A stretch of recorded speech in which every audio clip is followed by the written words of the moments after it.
What is up, everyone? Movie Wayne back again with another top 10 list. This is going to be my favourite top 10 movie villains of all time. Now, before we go into it, I just want to say this is just a personal list. I'm not saying this is the top 10 movie villains of all time, period, in film history. It's just a personal list. For example, a lot of people will think that Darth Vader should be in the top 10. Probably even at number 1, but he doesn't exactly make my list because I'm not a massive Star Wars fan. I do like Star Wars, but I'm not a massive fan of it, so I'm not going to put Darth Vader in there. It's just a personal list, my list. So don't be offended if your favourite villain's not in there. Now, before I get on with the top 10, I do have a few honourable mentions. I think there's 4 altogether, so let's just crack on with them. They could have came 10th and 9th in this list. I did have a mix about with them, but these just didn't quite get into the top 10. But let's just get on with the honourable mentions anyway. Okay, first up in the honourable mentions is going to be Mr. Blonde from Reservoir Dogs, played by Michael Madsen. I just think he's a very mysterious, cool character, and he actually loses his shit when someone sets an alarm off and just kills everyone. And the other guys who are on the heist job just can't quite believe it. But he just didn't quite get in the top 10. Simon Phoenix is going to be another one, played by Wesley Snipes. The best thing about the movie Demolition Man from the 90s, very funny character, got loads of great one-liners, and the guy knows his martial arts. Just didn't quite make it, but yeah, he's a great character. I'm sure a lot of people love Simon Phoenix. We also have Clubber Lang, who a lot of people might think Ivan Drago is the best Rocky villain, but for me it's Clubber Lang. He just hates Rocky because Rocky is successful and he can't quite get to the top, even though he knows he's better than him. And it's actually the first time you will hear Rocky say he's actually scared. And he even says, "This is the first time in my life I'm scared, or I'm afraid," and it's because of Clubber Lang. So, yeah, just didn't quite make it. Rocky 3 is my favourite out the Rocky franchise. And we also have Don Logan from Sexy Beast, played by Ben Kingsley. Ben Kingsley, should I say. And he is just an angry motherfucker. Just will not take no for an answer. You can tell he's done a lot of bad things in his life, and Ray Winston's character is absolutely terrified of him. So just didn't quite make it, Don Logan, but they're my honourable mentions anyway. So let's just crack on with the top 10. Number 10 is going to be a guy who eats pieces of shit for breakfast, and it is Shooter McGavin from Happy Gilmore. The ultimate jerk. As a viewer, you absolutely hate the guy. He just pisses you off so much, and you really want Happy to just beat the shit out of this guy, you really do. And he'll do anything to get Happy kicked off the golf tour because he knows that he's a threat. And he's got his eyes set on winning this yellow jacket so he can be in the elite club with all these other golfers. And it's just a horrible character, really. He doesn't really exactly go around killing people like a lot of people on this list. He's just the ultimate gobshite. Sorry about my language, but he is. And there's actually a moment in this where it just shows the maturity of the guy where, Happy's friend, Chubbs Peterson, actually dies in the movie, and he comes along and says, "I'm playing for Chubbs," and Happy Gilmore says, "No, I'm playing for Chubbs, he's my friend," and he goes, I called it first." he's just an absolute arsehole, basically. But yeah, number 10 is Shooter McGavin. Number 9 is going to be one of the most iconic slasher movie villains of all time, and that is Chucky, the ultimate killer dog that is possessed by the soul of Charles Lee Ray, the Lakeshore Strangler. And he basically tells this kid called Andy Barclay that he is actually the Lakeshore Strangler. And the rule is, the first person he tells is the only body that he can transfer himself into by voodoo. And he is relentlessly coming after Andy in these movies, especially the first 2. And he will just kill anyone or anything that gets in his way of getting into this body of this young boy. And what it is, he comes out with all these funny little one-liners and stuff, but he actually enjoys killing people. You can tell that. He even says in one of the movies, there's nothing like a bit of strangulation to get the circulation going, because he just loves to kill people, basically, and that makes him a very dangerous killer doll. But the voice of Brad Dourif makes this character I know Mark Hamill, yeah, done a good job in the remake, but you're never gonna touch Brad Dourif in my opinion. He's just the ultimate voice of Chucky. So number 9 is it? I just said his name, Chucky. Number 8 is going to be Little Z from the movie City of God. This guy first walked into a hotel at the age of 8 years old and killed someone, but not only did he kill someone, he killed a whole load of people in this hotel. An absolute bloody massacre. And he's actually laughing when he does it. He thinks it's funny. So you know he's going to grow up to be an evil kid. And by the age of 18, he's running the whole slums of Rio de Janeiro. Everyone's terrified of him. And there's even scenes when he's older murdering some kids who rob from the neighbourhood. He's got the police under his thumb. Or the police are terrified of him. He's just a badass villain. And one of the best things about City of God, which in fact to me is one of the best movies ever made. So number 8 is Little Z. Number 7 is going to be John Ryder from the movie The Hitcher. Absolutely phenomenal performance from Rutger Hauer. And this is the ultimate guide on why you should not pick up hitchhikers. Basically, the main protagonist picks this guy up. This guy, John Ryder. And John Ryder basically says to him, I've just killed a family in a car and now you're next. Just taunts the guy throughout the whole film. He's relentless, does not give him a minute's peace. It's like a cat and mouse sort of thing that John Ryder's playing this game with him. He's just a really mysterious villain, and there's even a scene where he just takes out a police station. So it shows you what the guy is capable of. And there is a female character in this where he decides to tie her to one wagon and get in the other wagon that she's tied to and pull it apart. The guy is absolutely an horrific badass villain. So number 7 is John Ryder. Number 6 is going to be the T-800 from the movie The Terminator, Arnold Schwarzenegger's finest moment for me. I know the second movie is probably a better film, but I prefer Arnold in this role as the bad Terminator. Just a relentless killer machine who will not stop until he has killed Sarah Connor. He doesn't have to eat, he doesn't have to sleep, he doesn't rest. His only goal is to kill Sarah Connor, to stop the humans winning the war in the future. Just an ultimate badass. He's insanely hard to kill. I mean, there's a moment in the movie where they think they've killed him by blowing him up with this big oil tanker, and then basically he just gets up from the ashes behind him as this endoskeleton, and it's a really cool scene.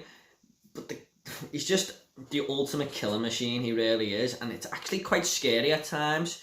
Arnold in this movie, I remember I was younger having nightmares about this Terminator, or this T-800. It's like a horror movie at times, it really is, like a slasher movie. He's just going around killing everyone. And there's even a scene like John Ryder where he kills a full police station of people. And in the movie The Hitcher, he might have killed about 3 or 4. In this, he takes out about 18 police officers. No one can stop him. Shotgun shells bounce off him.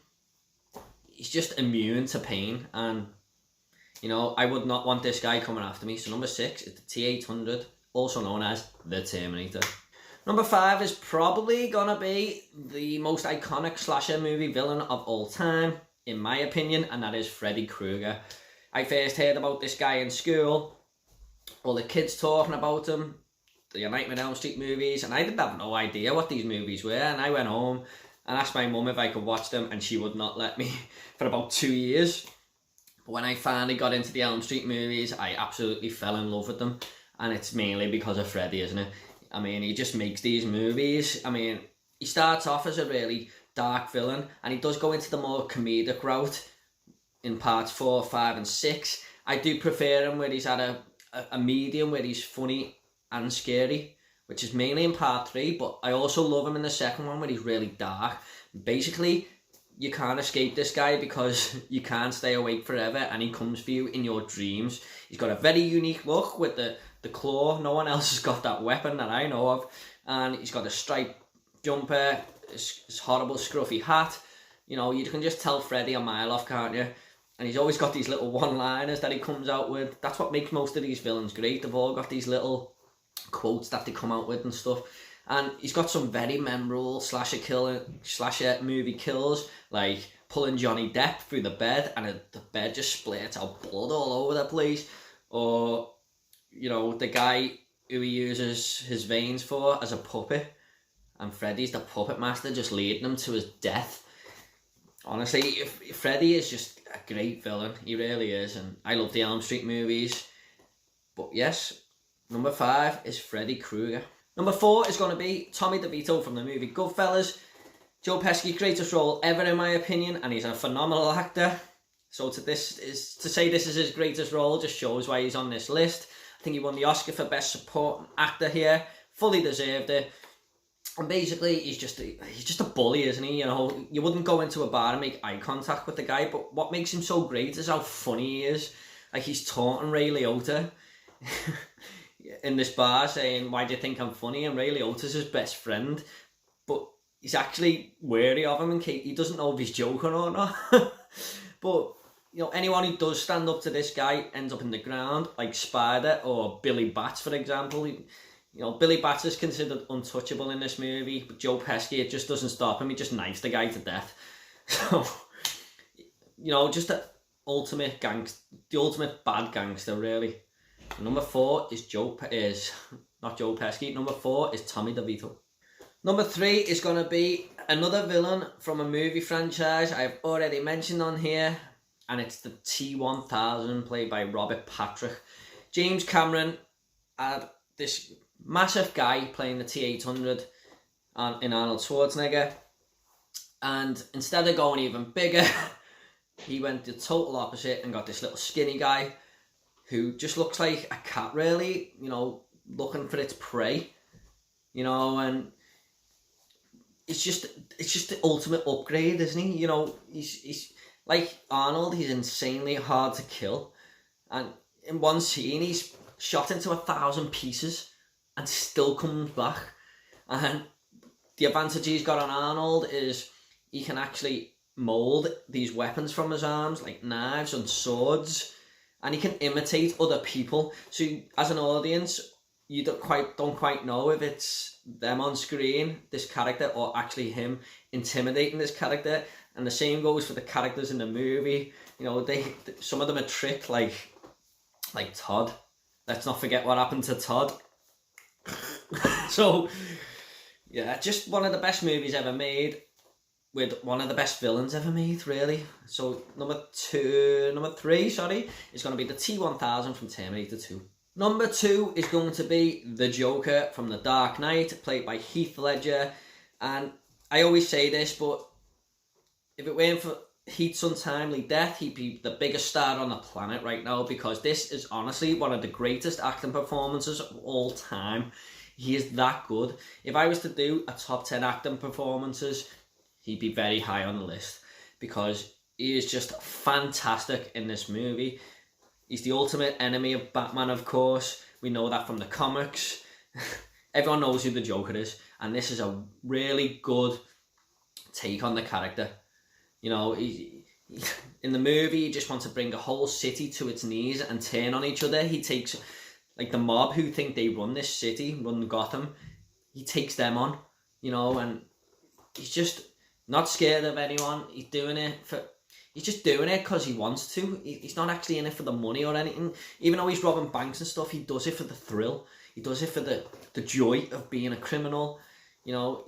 And every time you think that he's been caught or something doesn't quite go his way, he's usually planned it as a diversion. You know, if he gets caught, he's meant to get caught. And he's just a very clever villain. It's honestly, it's just one of the best performances ever. And he just doesn't quite make it to number 1, because I'll tell you why in a minute. I do have a lot of nostalgia for number 1, but I just can't fault this guy. I cannot fault Heath Ledger's Joker at all. And he's in one of the best movies ever made. So, yeah. Number 2 is the Joker.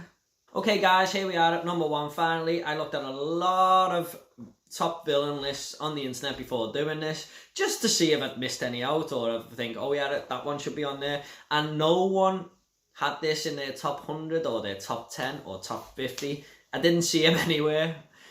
But it's my favourite movie of all time, and number 1 is going to be Clarence Boddicker, played by Kurtwood Smith, from the movie RoboCop. Look, there's nothing really unique about this guy. It's just the personality of him that shines through.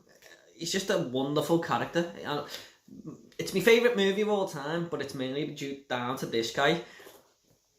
It's just, he's got, my favourite ever quote from a movie is said by him, and that is, "Can you fly, Bobby?" Where he just throws his friend out the van because he's hurt his leg. He's no use to him, so he just gets rid of him. And at the start of the movie, we learn that he's killed like 31 police officers, and Murphy is next. And Murphy's death scene is really one of the hardest ever scenes to watch in a movie. Not quite now for me, because I've seen it that many times, but if you're first watching RoboCop the first time, it's really, really, you know, you feel bad for the guy, and Kurtwood Smith just shows no compassion whatsoever. He just lets his friends shoot him to death, and he finishes him off. But he also starts it off by blowing his hand off, because he says, "Cops don't like me, so I don't like cops." And he's just taunting the guy, and, you know, he's just a badass villain. He really is. And there's a moment in the movie where his friend Joe comes and says, "Look, I've got the same car as you," you know, trying to be his mate, and Clarence gets all jealous and just blows the car up because he doesn't want his friend having the same car as him.